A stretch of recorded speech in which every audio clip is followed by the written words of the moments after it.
Plusieurs fois par semaine, Patrick se rend dans son potager. Une fois ses outils en main, le travail commence. Aujourd'hui, il récolte des pommes de terre avec un peu d'avance, la faute aux fortes chaleurs. Les plantes de pommes de terre commencent à sécher, donc il n'y a plus d'eau. Donc à partir de là, au lieu que ces plantes continuent à pousser encore 1 ou 2 mois, on est quasi déjà obligé de les récolter et la récolte sera inférieure en quantité vu que moi je n'arrose pas. Ne pas trop arroser, le choix peut surprendre, mais pour Patrick, il est difficile d'arroser tous les jours en grande quantité. Du coup, il utilise plusieurs techniques pour limiter l'évaporation d'eau. Ici j'ai installé une bâche, je sais que ce n'est pas joli, que ce n'est pas très biologique, mais le gros avantage c'est qu'une fois que j'ai planté mes plantes, je ne dois plus les arroser pendant tout l'été.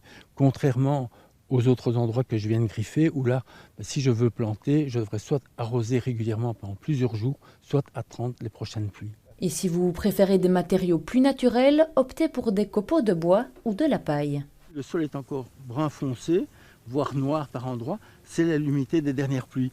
Par contre, si vous regardez aux endroits où il n'y avait pas de pluie, le sol est brun clair et donc automatiquement le sol sèche beaucoup plus vite. Donc la paille ici préserve réellement l'humidité du sol, tout comme les copeaux de bois. Pas d'arrosage donc, sauf pour les petites graines qui doivent encore germer, comme ici avec ces futurs haricots.